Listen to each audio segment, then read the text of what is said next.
Hello there. Welcome to my second episode for the day. This is also from CNN. I've honestly just been poking around their webpage and I found this little jewel. Hillary Clinton tells friends she's leaving the 2020 door open. Now, I would like to go ahead and let everyone here know I am actually a registered Democrat and have voted for the Democratic Party most of my adult life, and that has been through multiple elections here in the U.S. So here we go. She's leaving the door open. Serious edge in that statement. Jeff? Okay, so Hillary Clinton is telling people that she's not closing the doors to the idea of running in 2020. Oh my God. I don't think that a liberal or a Democrat or any of that has ever heard such a horrible statement. Hillary Clinton, for anyone out there who doesn't know, could not win her own primary. She had to cheat and take multiple people with her in order to beat the much more leftist Bernie Sanders in their own primary. If she had not have cheated and have not have been basically forcing people to go with her so that they could get paid, which is part and parcel with how the Democratic Party seems to work these days, she would have lost the primary to Bernie Sanders, and more than likely, Trump would not have been able to win such an election. Let's just let that sink in. I'm told by three people that as recently as this week, she was telling people that, look, given all this news from the indictments, particularly the Roger Stone indictment, she talked to several people saying, look, I'm not closing the doors to Even though I had to cheat to win the first time. this. Now, it does not mean that there's a campaign sort of in waiting or a plan is in the works, but she is still believing that there maybe could be a possibility under the argument of this. I won the popular vote. All of this has sort of vindicated. Now, in the U.S., most people don't know this, but if you can carry New York and California, you can win the popular vote out of having two states, and only those two states vote for you. The U.S. as a population is not distributed equally along the states, so people on the coastal areas can sway the vote, while you don't carry the middle of the country, and Texas, you don't win overall. And to me, that is just terrifying that she's thinking about running again. Here are the people who are considering running. Don't know who that is, don't know who that is, don't know who that is. No, know who she is.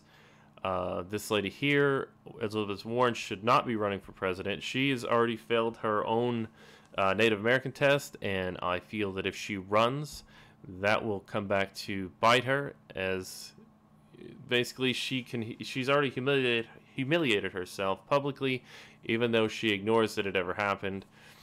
I am Spartacus, Cory Booker. He is one of the reasons why I have completely sworn off most Democratic candidates. He is a terrible candidate. Kamala Harris, people are looking at her like she can do some great thing. However, nothing I've seen of her gives me any credence that she would be a good person to vote for, or that she could swing a national election. She would only be pushing her intersectionality as the main focus. She is a woman, she is black, and other than that, I'm not sure she could sway a whole lot. Joe Biden, I've always thought Joe Biden was kind of creepy. However, he is very interesting to me. There's Bernie Sanders. A lot of people would vote Bernie just because Bernie. He made a big stick. He is very popular. I would still, even though he has gone more socialist than I would like for the country, I still think he could do a decent job. Maybe strip out some of the underlying problems we have with how our market-driven economy is a little bit top-heavy. Bloomberg, never found a big interest in him. All the rest of these guys here, not really that interesting as well. Bennett, the man who carried a small margin and lost to Ted Cruz. Clinton, oh my God, please don't ever run again. Holder, I don't think he should run. Kerry should be out of the loop completely. And de Blasio also should not be there. Find it interesting they put people who are definitely not running. Oprah Winfrey. This is not Yeah, you can go through this. This is on the New York Times. You can go and read through people. It's not really that great. Here's Vox's story. They have a very nice picture of all the people who want to go up against Trump. Oh, that's better. Sorry, I got the gentleman's name wrong with Bennett. Here is what they see and who they think should run. You notice here that there is no Hillary. She would decimate the Democratic primaries. She is extremely divisive, not well liked, and I hope she does not try this. Elizabeth Warren, again, drop out now. Don't do it. Cory Booker, I know he wants to be president very badly. Drop out now. Holder, drop out now. Please don't do it. Kamala, maybe intersectionality could work for you. Bloomberg, go away. Bernie, the man. I can't lie that I was a Bernie supporter while he was running, and would probably swing back to try and pick up a vote for him. Joe Biden, always been a little creepy, but he's fairly interesting as a candidate. I'm going to have to look her up. She's been in both of these. Gabbard, let's see if it pulls up. A lot of change we are facing the American people that I'm concerned with and that I want to help solve. Supported Bernie in the 2016 primaries, has drawn condemnation for meeting with Syria's president, Bashar al-Assad, whose regime has been accused of using chemical weapons. They are murdering lots of people and has apologized for her anti-gay sentiments and her past work for anti-gay advocacy groups. Opposition to the American military interventions overseas, including countries like Syria. And this is one of the people who are also attacking the president for saying that we're going to leave Syria. I don't believe we need to be in wars overseas unless we are directly feeling an impending attack.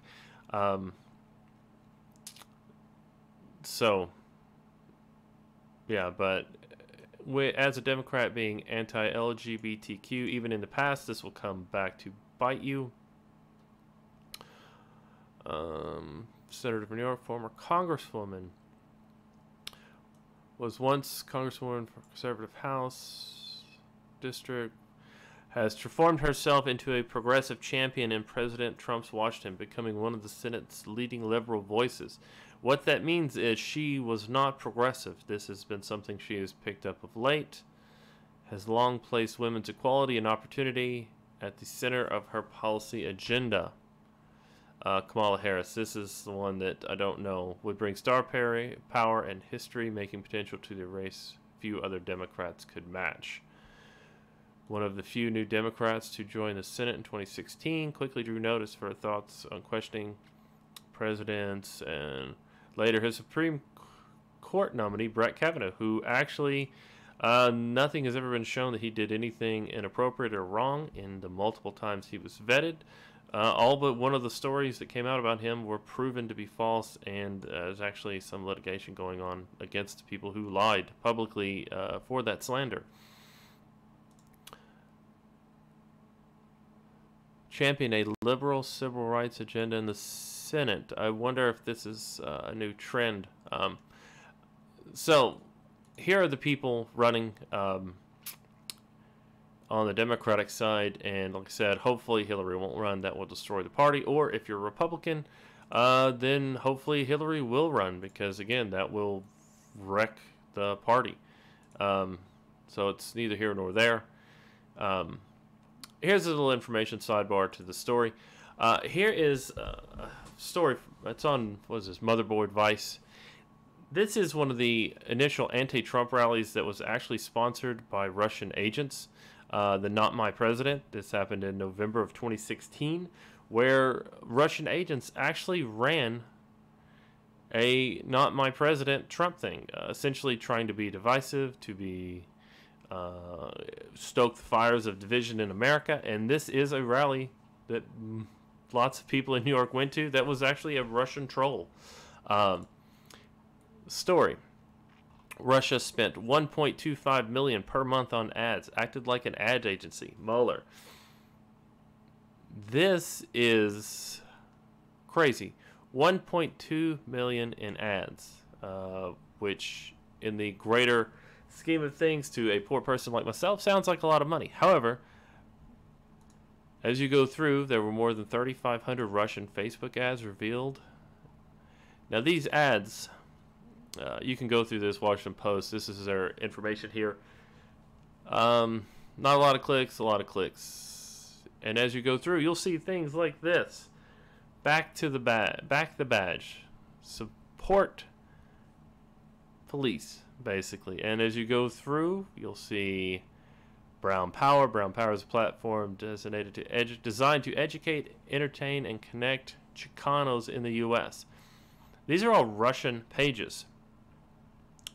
Russia supported all candidates in the election, attacked all candidates in and after the election, supported multiple causes, basically to drum up anti-American sentiment, pitting us against one another. This is a very much a mixed nation and a mixed bag, and what Russia did was basically stir the fires.